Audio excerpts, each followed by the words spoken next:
Can you tell a place has a dark history just from looking at it? I'm going to show you a listing and we're going to see. Also, this is a series, so follow along. This is the Watts family home in Colorado, where Chris and Shanann Watts lived with their 2 children. Chris Watts is a family annihilator who took the life of his pregnant wife and 2 daughters in 2018. And despite all that, this house actually recently sold. But in the listing that was posted, you can actually see areas that were featured in the police cam footage during the investigation. Because when the crime first happened, Chris pretended he had no idea what happened to his family. But you can see in a lot of this footage, he's acting so suspiciously. So much so that one of his neighbors actually tipped off to police that he thought something was just not right with Chris. We still don't know from Chris exactly why this happened, but we can infer that he wanted to start over a new life with his mistress. Chris is currently in jail, but a new family now lives inside that home. Would you be willing to live in a home like this?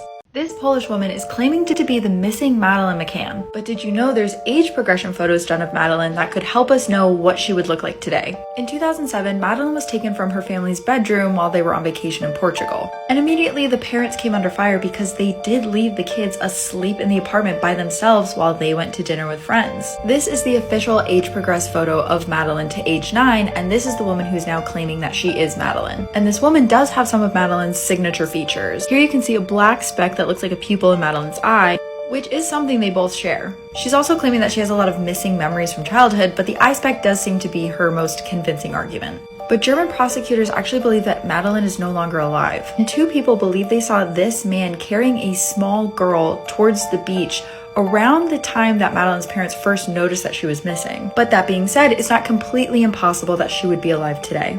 What is some of the crazy stuff people have confessed to as they're dying? Well, in this series, I'm going to read to you some of the craziest ones I could find. This story comes from a hospice nurse that was dealing with a patient who had fought in the Vietnam War. Early on in his treatment, she actually asked him if he had any siblings, and he mentioned that he did have a brother, but he passed away in Vietnam. He also had a wife who had previously passed away, and because of this, he didn't have a lot of people that would come visit him. The man had dementia, and the nurse said that at times it felt like he was digging deep into his brain to find moments from his life that he could describe to the nurse in vivid detail. So one night the nurse comes in and the man is in really rough shape, like it looks like he's not going to make it through the night. And when she walks in, he starts beckoning her over, like, come here, come here, come here. So the nurse comes over and the man begins to tell her that his brother wasn't killed by an enemy soldier in Vietnam.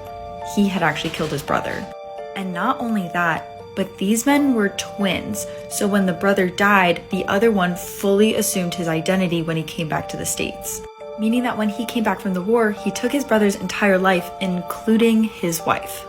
The man ended up passing away that night, and later on the nurse told his daughter what she had heard.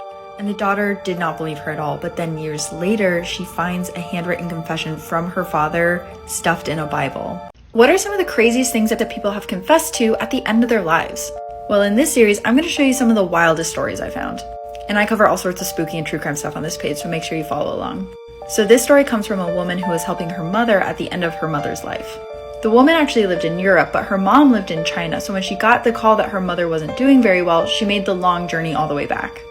And right when she gets there, her mother asks all the doctors and nurses to leave the room. She apparently wanted to be absolutely alone with her daughter.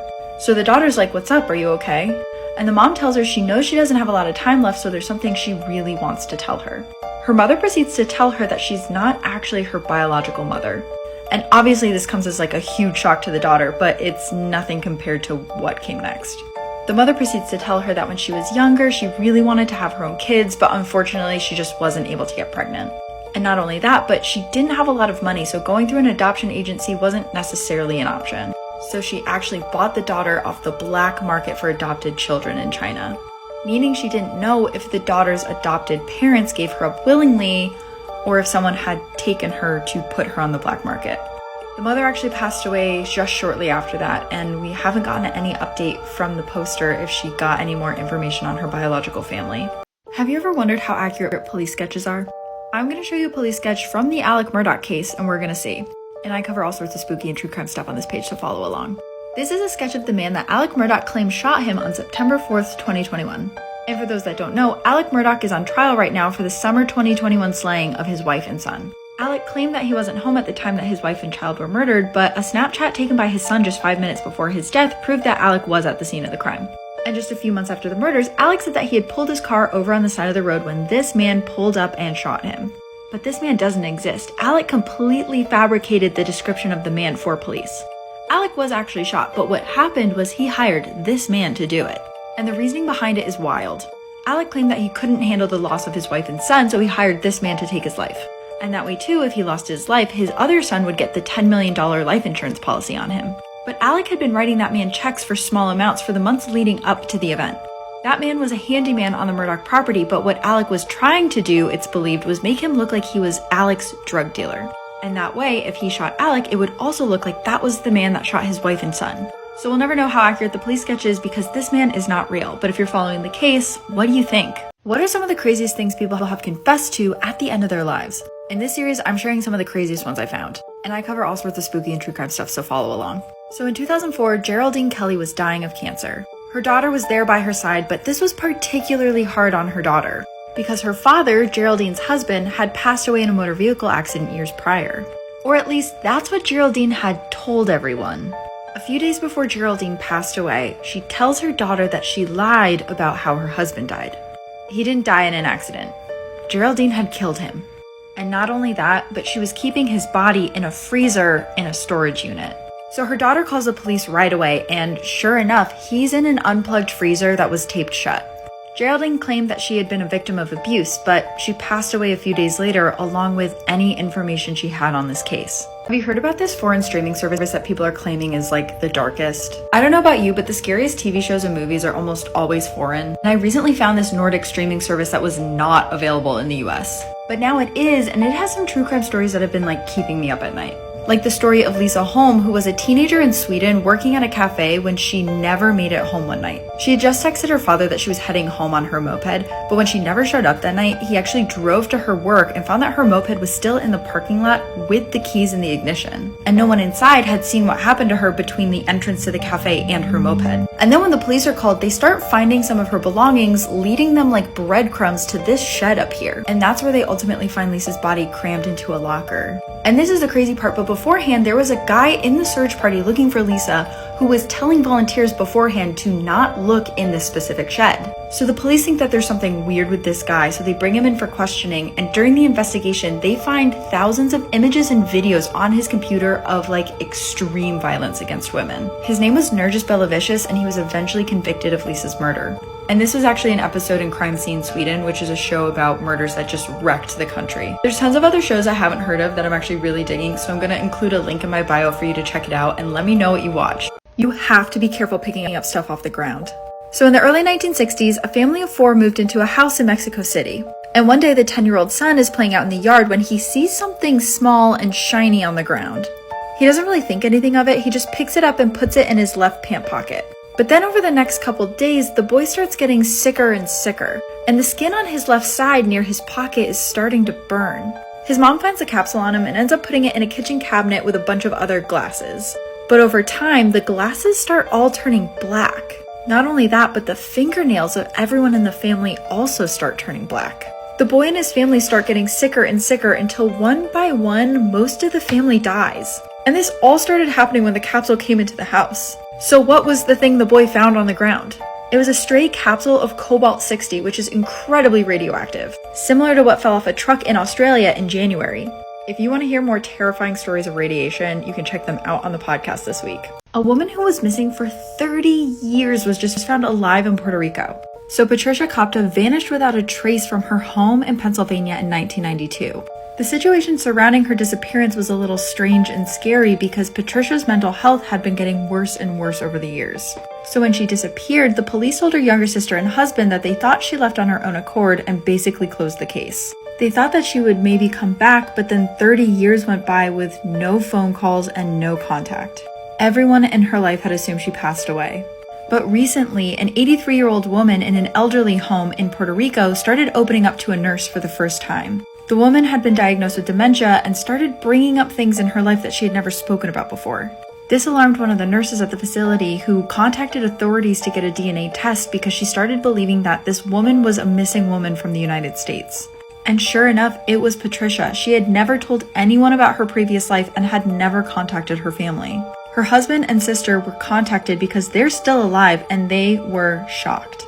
Now that I've seen it, I can't unsee it. So the other day, a Reddit user posted this photo to Reddit. It's of his apartment at night. He had been complaining of hearing rustling noises in his apartment over the last couple nights. Many users thought they could kind of see something in this area of his kitchen, but I couldn't, so I looked at the brightened version. This is the photo brightened. And I know what you're gonna say, yes, it does look like Keanu Reeves, but look at how tall he is compared to the fridge. But it gets so much worse. This is a video he took of his apartment at night where you can see something happen to the light in the kitchen. But let's look at the brightened version.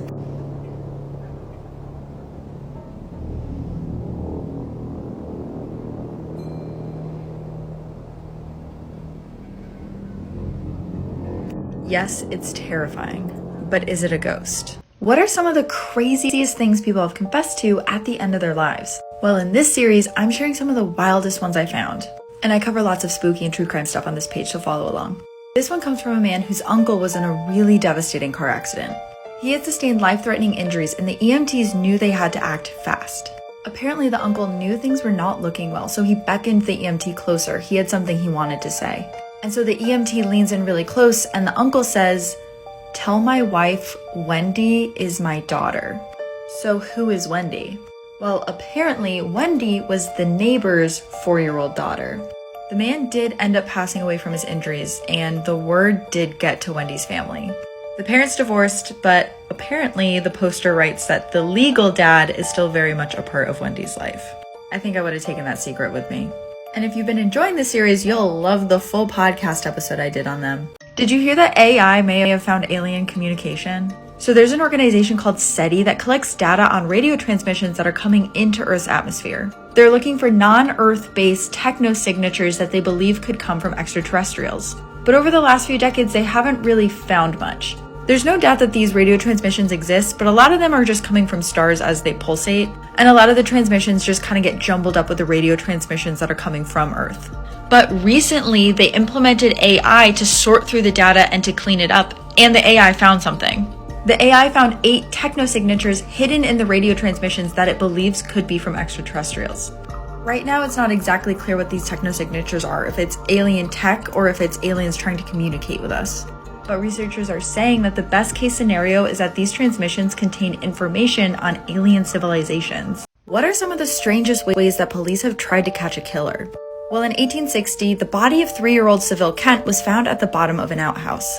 But there was something very strange found next to his body. There was a woman's bra.